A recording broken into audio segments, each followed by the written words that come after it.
My parents stole $120,000 from my college fund to buy my spoiled sister a house and then mocked me when I confronted them. So I made them regret it. Hey everyone, before diving into today's story, I could use your help. We've noticed the channel isn't performing as well lately, and subscribing is an easy way to support us. It's free, takes just a moment, and helps us keep delivering great content. Your support truly matters. Let's keep growing this channel together, thank you. Now let's get into the story. Hi Reddit. Honestly, I'm not sure how to begin this because I never imagined I'd be sharing something like this. It feels surreal, but I don't have anyone else to talk to. I'm a 17-year-old girl who recently discovered that my parents took my $100,000 college fund to help my sister Sarah, 25, and her boyfriend Adam, 27, buy a house. Let me explain. My grandparents, my dad's parents, were financially comfortable. They were old-fashioned, saved wisely, and always showed me so much love.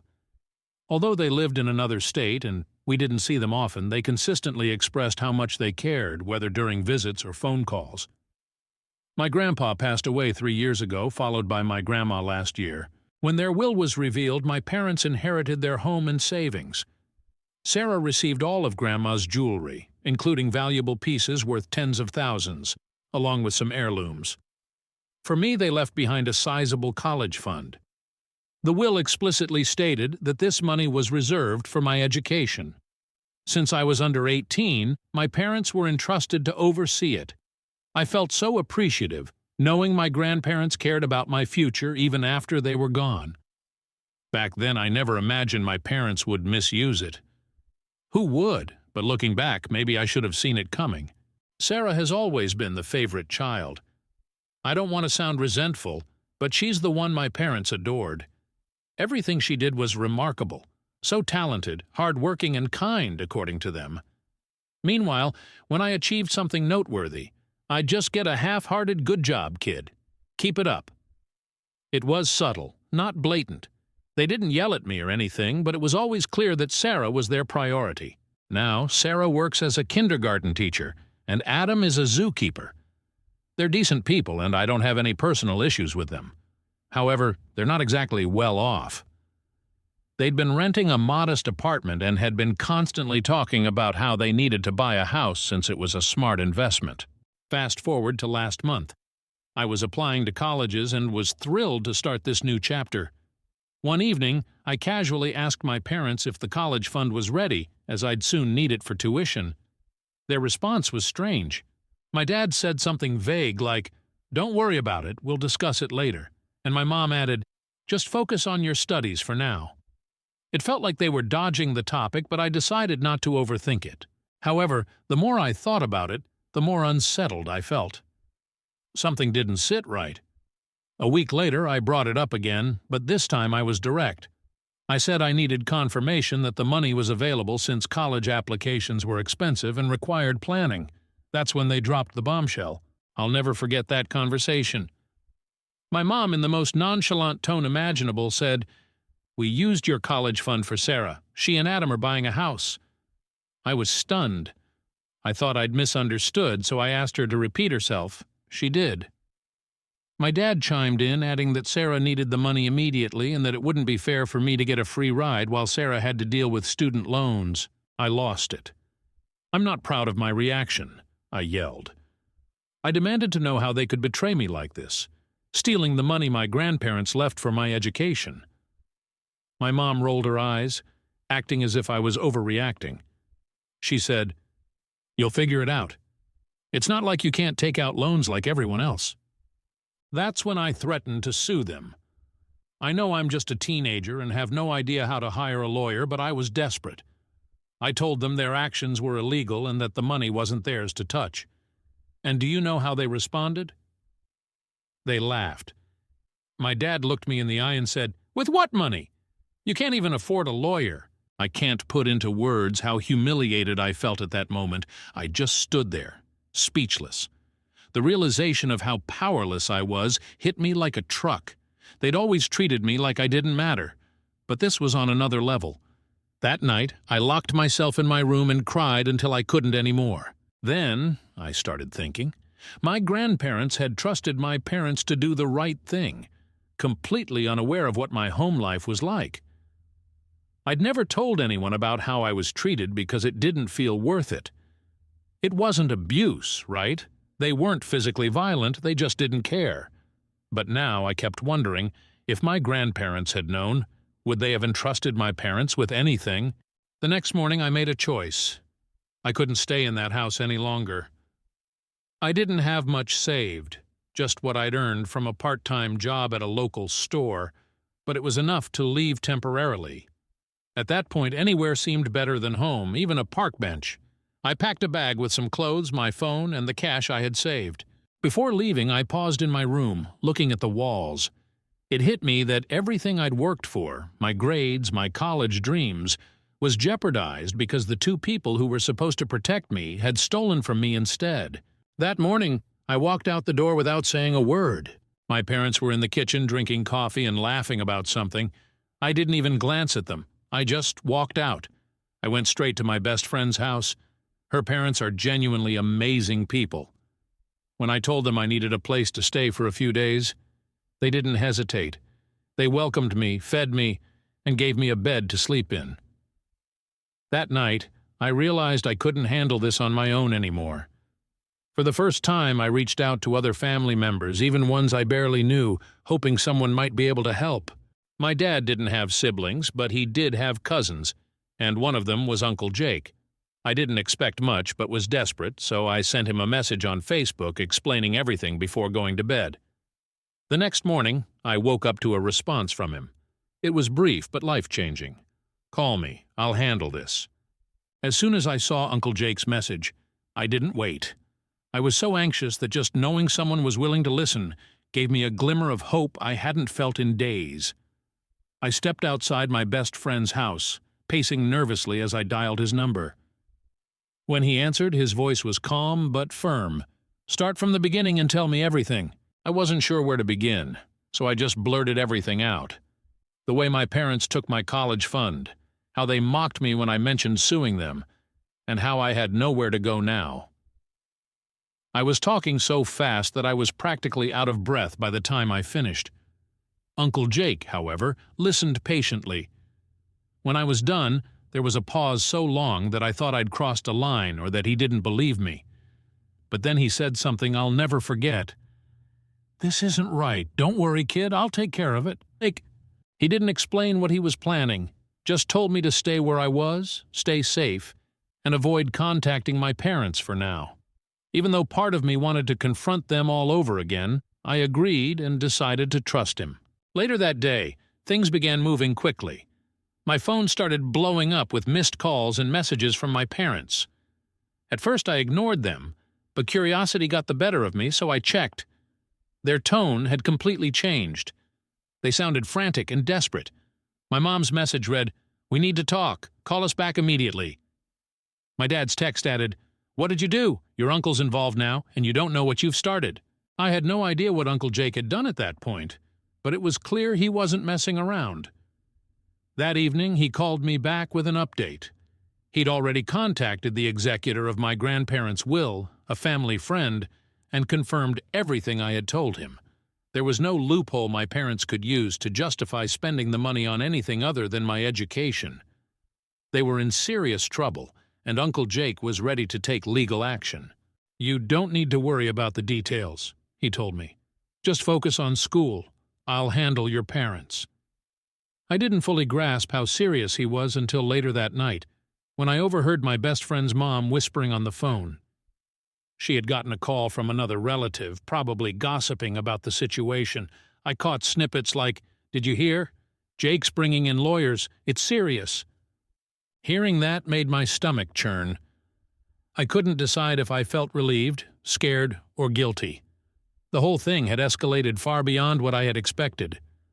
I sat there on the couch, staring blankly at the TV while my friend handed me a bowl of popcorn and said, "Your uncle sounds awesome.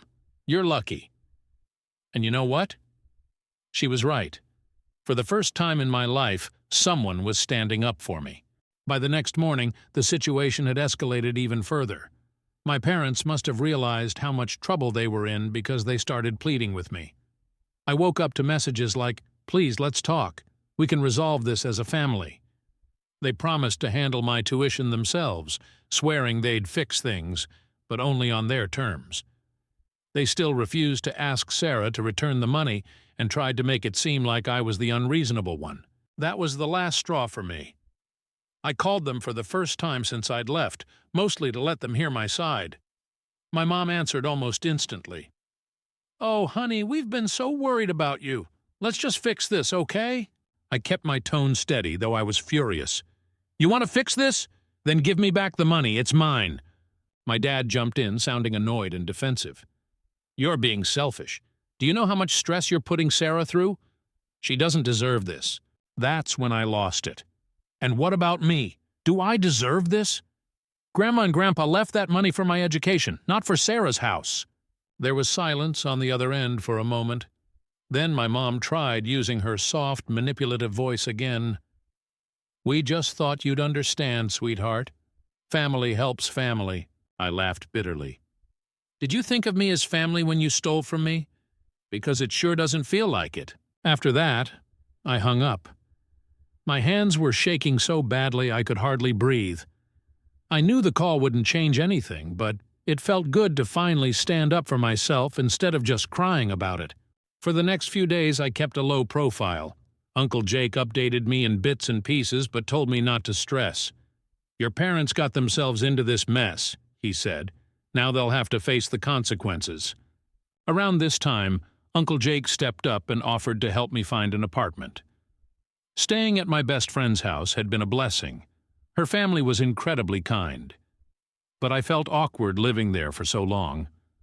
I told Uncle Jake how I was feeling, and within 2 days, he had arranged a place for me. The apartment was small, but it represented freedom. I had a roommate, a girl a couple of years older than me, who was friendly and understanding. Uncle Jake had already explained my situation to her, so she didn't ask many questions but still helped me settle in. When Uncle Jake handed me the keys, he said, "You're going to be fine, I promise." For the first time in weeks, I actually believed him. I didn't hear from my parents for a while after that. They were likely figuring out their next move because everything suddenly went quiet. Uncle Jake reassured me not to stress if they tried to contact me again. "If they really cared, they wouldn't have laughed at you in the first place," he said. He was right. For years I'd felt invisible to my parents, like I didn't matter. But now having someone fight for me made me feel less powerless. The first few days in my new apartment were strange. I was finally free from my parents, but being on my own felt odd. My roommate Ashley was nice and easygoing, though we weren't close yet. She worked full-time and mostly kept to herself, which was fine by me. It gave me the space I needed to think without constantly being asked if I was okay. But at night the silence got to me. My mind kept replaying everything. My parents laughing at me, my mom calling me selfish, my dad blaming me for hurting Sarah. Even though I knew I was justified, their words echoed in my head like a broken record. On my 3rd day in the apartment, Uncle Jake called with another update. "We've scheduled a mediation," he said. "It's just a formality, but we'll see if they're willing to settle before this goes to court." I asked him what that meant, and he explained that their lawyer was giving my parents one last chance to resolve things quietly. The executor of the will had already confirmed that what my parents did was illegal. There was no room for debate. If they didn't agree to return the money, the case would move forward. For some reason, hearing that made me feel sad. It's hard to explain. My parents had stolen from me and mocked me, but they were still my parents. I couldn't stop wanting them to care, even though they'd let me down. I didn't share these thoughts with Uncle Jake, though. I didn't want to seem weak or ungrateful. That evening, I got another wave of messages from my mom. This time, she wasn't angry. She was trying to guilt-trip me. "We're really sorry about how things turned out. You know we love you, don't you? We were just trying to help Sarah. She's struggling, and as her parents, we couldn't ignore that." Then my dad followed up with, "You don't understand how hard this has been for Sarah. She's devastated. You're ruining her dream over a misunderstanding." The audacity. They were acting like I was the bad guy, like I was destroying Sarah's life. I didn't reply. I couldn't. If I tried, I'd probably say something I'd regret, and I wasn't about to give them the satisfaction of knowing they could still get under my skin. The next morning, Uncle Jake and I joined our first virtual mediation session with my parents. I didn't have to say much because the lawyer handled most of it. Seeing my parents on the screen felt surreal. They looked different, like they'd aged overnight. My mom's face was pale, and my dad kept rubbing his forehead like he had the worst headache in the world. Neither of them could meet my gaze. Their lawyer tried to downplay their actions, saying they believed they were acting in good faith to help the family as a whole. But our lawyer wasn't having it. He pointed out the specific terms of the will, which made it clear that the money was meant exclusively for my education. When it was finally my turn to speak, I kept it short. "I want the money back, that's it." My mom looked like she was about to cry. "We'll pay for your tuition ourselves. Why won't you just let us fix this?" I clenched my fists under the table. "Because I don't trust you. You already took the money once. What's stopping you from doing it again?" Silence. They didn't have an answer because there wasn't one. After the session, Uncle Jake checked in with me. He asked how I was doing, and I admitted that seeing my parents like that had messed with my head. "It feels like they're only sorry because they got caught, not because of what they did," I said. He sighed. "That's probably true, but don't let their guilt-tripping get to you. You deserve this money, don't forget that." He was right, but it still hurt. A couple of days later, Sarah reached out to me unexpectedly. Her name popped up in my Instagram DMs, and for a moment I thought she was going to yell at me or blame me. Instead, her message caught me off guard. "Hey, I just found out what Mom and Dad did. I'm really sorry. I had no idea they took your college fund. I thought they were helping me out with savings or something. I'm not mad at you, I promise. I just wanted you to know that." I stared at the message for a long time before replying. Finally, I wrote, "Thanks for saying that. It means a lot." I wasn't sure if she felt guilty or just wanted to clear the air, but her message made me feel lighter. At least Sarah didn't hate me, and honestly, I didn't hate her either. She'd been dragged into this mess just like I had. Later that day, Uncle Jake called again. He told me another mediation session had been scheduled and said my parents were now trying to stall, likely hoping to delay the inevitable. Uncle Jake warned me, "They're counting on your guilt to make you give in to their terms. Don't let that happen." It felt strange hearing him phrase it like a battle, but in a way it was. My parents were pulling out every trick they could think of to hold on to the money they'd taken. That night I stayed in my room, scrolling through old photos on my phone. I found pictures of me with my grandparents from years ago, birthday celebrations, holidays, random visits. They were always so proud of me. I remembered how my grandma would hug me tightly and say, "You're going to do amazing things, sweetheart." They had such faith in me and had saved that money so I could have better opportunities. I owed it to them, and to myself, not to let my parents take that away. The next mediation session was set for 2 days later, and this time I felt prepared. I wasn't nervous or sad anymore. I was focused. My parents could cry, yell, or plead, but I wasn't going to back down. This was my future on the line. After the second session, it was obvious my parents were starting to lose momentum. They tried to keep up appearances, acting like they still had everything under control, but I could see right through them. Every time their lawyer spoke, their faces tightened as if they were only just grasping how serious the situation had become. This time their desperation was much clearer. My mom broke down almost immediately. "We really thought we were helping the family," she sobbed, dabbing her eyes with a tissue. "Why can't you see we were only trying to do what was best for everyone?" I didn't react. I had heard all of this before. "You weren't helping the family," I replied. "You were helping Sarah at my expense." My dad shifted tactics. "Look, kid, we made a mistake, we get it, but do you really need to ruin your sister's life over this?" That was the breaking point for me. Ruin her life? I didn't decide to take the money, you did. Don't try to pin this on me. At that point, our lawyer stepped in and shut them down. I tuned out for the rest of the discussion. I didn't need to hear more of their excuses or justifications. Honestly, I was exhausted. For months, they had treated me like the bad guy for demanding what was rightfully mine. That night, I got a long message from Sarah. She must have realized how much trouble our parents were in because her tone was different this time. less understanding, more emotional. "Look," she wrote, "I know Mom and Dad messed up, but you don't have to take it this far. They're trying to fix things, and now they're panicking because of Uncle Jake. Can't you just accept their deal? Let them pay for your college instead of suing them. I never asked for this, you know." Her words stung. Even though she wasn't outright blaming me, it was clear she wanted me to back down. I stared at her message for a long time before replying, "Sarah, I'm sorry you're caught in the middle of this, but this isn't my fault. I'm not taking things too far. Mom and Dad crossed a line and they need to fix it. All I'm asking for is the money they took." She read the message but didn't respond. I guess she didn't know what to say. The next day, Uncle Jake called with an update. The lawyer had filed the official paperwork to escalate the case to court. "Your parents are starting to crack under the pressure," he said. "They're hoping you'll cave, but they're running out of time." I asked him what would happen next. "Well," he explained, "they'll either settle with us out of court and return the money, or they'll lose the case in court and have to pay it back anyway, plus additional fees." Hearing that felt strange. For so long my parents had all the power. They made the rules, controlled everything. But now the tables were turning and they were finally facing consequences. Still, I couldn't stop thinking about Sarah. She wasn't completely innocent in all of this, but she wasn't the mastermind either. I wondered how much of the truth my parents had told her. Did she really believe I was ruining her life, or did part of her agree with me? A few days later, I got another message from my mom. I hadn't blocked her, though maybe I should have.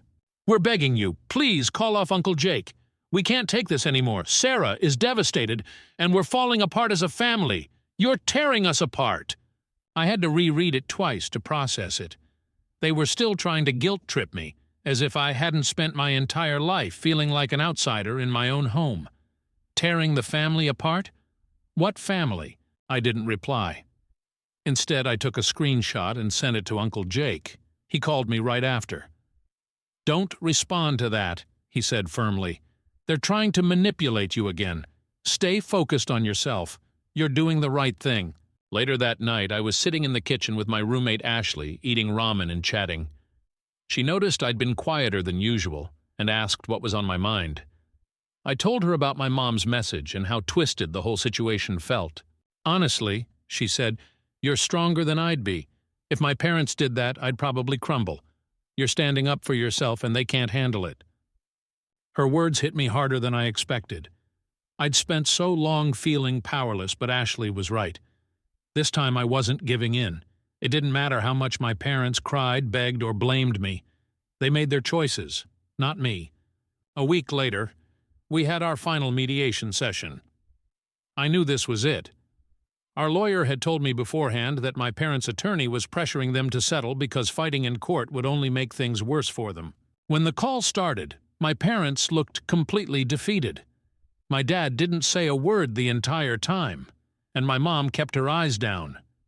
Their lawyer spoke for them, confirming they would return the full amount of the college fund in exchange for us dropping the lawsuit. It felt anticlimactic in a way. I thought I'd feel victorious or relieved, but all I felt was tired.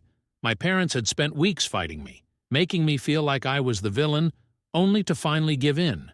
When the call ended, Uncle Jake clapped his hands and said, "Well, that's it. They're going to transfer the money back." I sat there for a moment, stunned, before I managed to say, "It's over." "Almost," he replied. "They still need to finalize the details, but you did it. You stood your ground and won." That night I received another message from Sarah. It was shorter than before. "I heard Mom and Dad gave in. I don't know what to say, but I hope you're happy. I guess it's over now." I didn't know how to reply. I wasn't happy exactly. I felt more relieved than anything else. I just wanted to put it all behind me. Over the next few days, my parents transferred the money back, and Uncle Jake confirmed everything with the lawyer. And just like that, it was done. My grandparents' gift to me, the thing they had worked so hard to leave behind, was finally back where it belonged. For the first time in months, I felt like I could breathe again. 2 days after everything was finalized, Sarah called me. I'd been expecting it at some point. She'd sent a few passive-aggressive texts over the past week, but this time she actually wanted to talk. I stared at her name on the screen for a full minute before answering. When I picked up, she sounded calm, though a little worn out. "Hey," she said quietly, "I just wanted to talk." I didn't respond right away, so she continued. "Mom and Dad told me everything. They finally admitted what they did with the money. I know you probably hate me, and I don't blame you. I don't even know what to say." Her voice cracked, and for the first time I realized just how tangled up she must have been in all of this. I took a deep breath. "Sarah, I don't hate you. You didn't take the money. They did." There was a pause before she sighed. "But I still accepted it. I was so focused on getting the house that I didn't even stop to think about where the money came from. That's on me. I should have asked more questions." Hearing her take responsibility caught me off guard. I hadn't expected that from her. "Look," I said, "I'm not angry at you. I just wish you could understand why I had to do this. That money was meant for my future. I couldn't let them take that away." She was silent for a while, then said, "I do get it now. I wish they'd just been honest from the start. It's not fair that you had to go through all of this." That almost brought me to tears. I'd spent so long feeling like I was always second to Sarah, and hearing her say those words didn't feel real. I didn't know if we'd ever have a normal sibling relationship, but this felt like a beginning. We ended the call on neutral terms. Before hanging up, she even said, "I hope you do something amazing with that money. Grandma and Grandpa would be proud of you."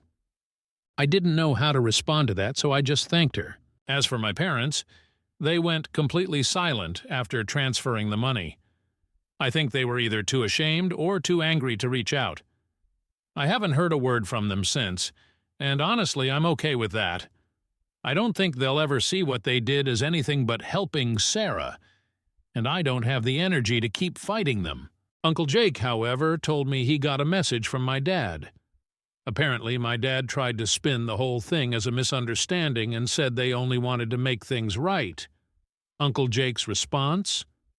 "You had your chance to make things right before we got involved. You didn't take it."